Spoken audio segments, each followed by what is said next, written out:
क्या हमने किसी के घर की बहू बेटियों का अपमान किया था? क्या हम पे चोरी हत्या का मुकदमा है? क्या हम पे कोई अन्य कुकर्म का मुकदमा है? भाई हमने कौन सा अपराध किया था? आज के दौर में मुखिया बनना आसान नहीं है। अगर जयराम महतो जीत के आता है तो गांव का, गलियों का, खेतों की पगडंडियों का एक साधारण सा लड़का सांसद बनने का सपना देखेगा और उस सपने को साकार करने के लिए संघर्ष भी करेगा। अभी आपको तय करना है।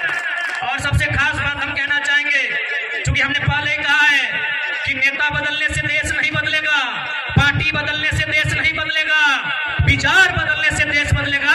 और हम लोग सबसे पहला काम, यदि हम संसद गिरिडीह लोकसभा से जीत कर आते हैं तो आज ऊपर सूर्य को नमन करके, नीचे धरती को वंदन करके, यहीं से पारसनाथ को अभिनंदन करके ये वचन देते हैं कि यदि चुनाव जीत गए तो आज के डेट में एक सांसद की तनख्वाह सैलरी 2,91,000 है।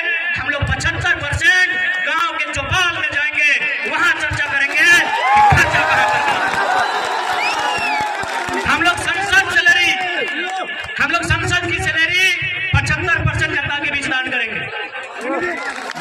और एक बात आपको आश्वस्त करेंगे, क्योंकि आज किसी भी नेता के बारे में बता कीजिए, आज वो कहते हैं वो गरीबों के नेता है, वो मजदूरों के नेता है।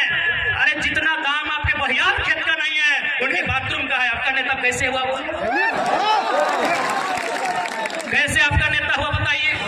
इसलिए हम इस बात की भी घोषणा करेंगे, यदि कभी भविष्य में मेरे नाम से, चूंकि मेरे नाम से अभी कुछ नहीं है, मेरे नाम से शायद आपके झारखंड का हम पहला लोकसभा प्रत्याशी होंगे। शायद हमारे पार्टी के 2-4 को लोग हो सकते हैं, हमारा गरीब पार्टी है, शायद हम पहला प्रत्याशी हैं जिसका खुद के नाम से एक साइकिल भी नहीं है। पता कर लीजिएगा हमारा नॉमिनेशन फॉर्म पे।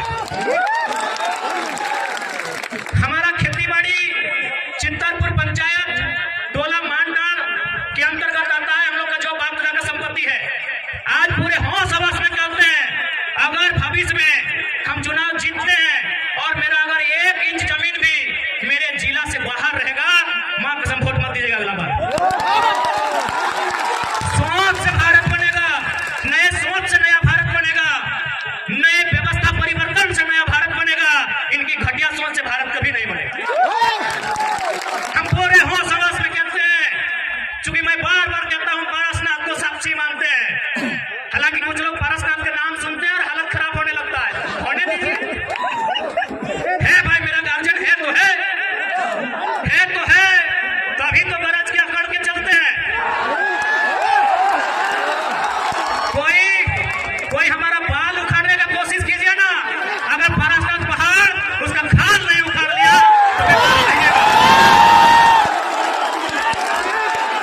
तो है भाई, है हमारा गार्जियन।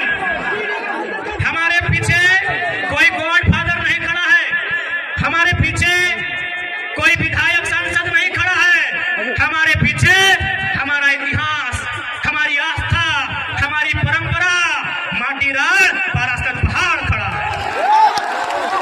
जिस वक्त हरियाणा है सामने, आके आप मिला के बात कीजिए, पानी का पिले। इसलिए आज आपको हम संदेश देंगे कि 1 इंच भी जमीन अगर मेरे क्षेत्र से बाहर आप सुनेंगे, हम आपसे वादा करते हैं, हम अगर आप प्रमाण दे देंगे, हम दोबारा आपके पास कभी वोट मांगने नहीं जाएंगे। आज 25 जून का दिन होगा, 25 जून एकदम भरखर गर्मी का महीना, माफ कीजिएगा 25 मई का दिन होगा, एकदम शनिवार का दिन होगा और सूरज का प्रकोप होगा। आप गर्म से झुलसते हुए, आपके बदन में आग का गोला बरसेगा, आपके सर से, आपके बदन से पसीना टपकेगा। आप 2 घंटा कतार में खड़ा होंगे, आप 2 घंटा कतार में खड़ा होकर वोट करेंगे। एक बात बताइए, इतनी आग जैसा गर्मी को अपने शरीर में झेलकर अपने बच्चों के लिए वोट करेंगे या सांसद प्रत्याशी जो हैं उनके बच्चों के भविष्य के लिए वोट करेंगे? आज बहुत सारे लोग हमें कहते हैं कि आप नेताओं के पीछे हाथ धो के क्यों पड़े हैं। हम उन्हें कहना चाहेंगे कि यदि वो नेता व्यापारी होते, यदि वो नेता बिल्डर होते, यदि वो नेता किसी कंपनी के मालिक होते, हम विश्वास दिलाते हैं उनके खिलाफ एक बात नहीं कहते, लेकिन वो हमारे वोट से नेता बने, वो हमारे वोट से एमपी एमएलए बने, और यदि काम वो अपने बच्चों के लिए करेंगे तो भैया हमें तकलीफ होगी, क्योंकि हमने वोट अपने बच्चों के लिए दिया था।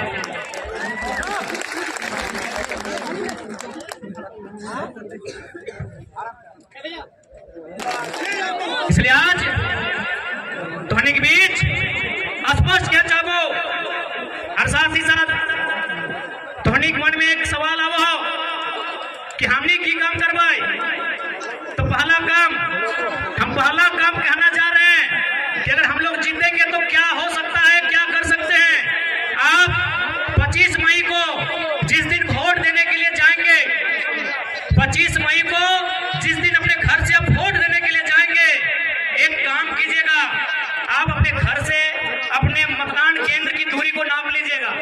मतदान केंद्र यानी जहां आप वोट देने जाएंगे, किसी मिडिल स्कूल में, किसी पंचायत भवन में, किसी आंगनबाड़ी में, आपके घर से जहां भी आप वोट देने के लिए जाएंगे वहां की दूरी नाप लीजिएगा, क्योंकि हम लोग जो पहला काम करेंगे वो काम ये होगा कि जितनी दूरी पर जाके आप हमें वोट देंगे उसकी आधी दूरी पर हम लोग संसद लाइब्रेरी की स्थापना करेंगे।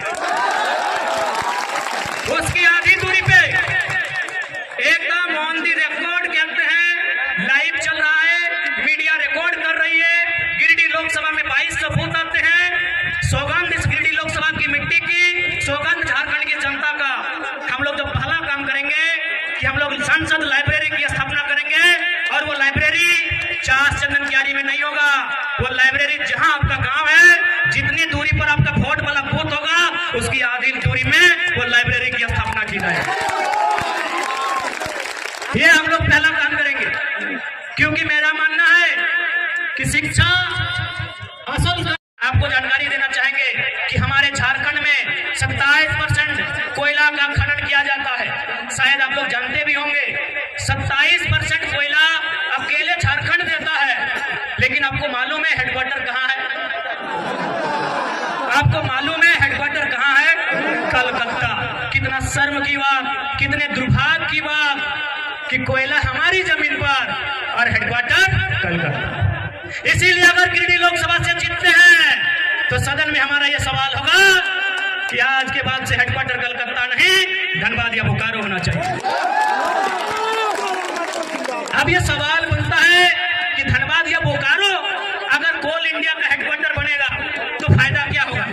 फायदा ये होगा कि आज जो समस्याओं को लेकर हम कोर्ट के चक्कर काट रहे हैं, आज जिन समस्याओं को लेकर हम दर बदर की ठोकर खा रहे हैं, उन समस्या का समाधान सामने हो। आज जितने भी कोयला के कंपनियां हैं जो कोल के एरिया हैं, आप जाके पता कीजिए कि उनके मैनेजर कौन है। 99% मैनेजर कलकत्ता के लोग हैं। 99% मैनेजर कलकत्ता के लोग हैं। यदि हेडक्वार्टर धनबाद या बोकारो आएगा तो मैनेजर झारखंड के लोग बनेंगे।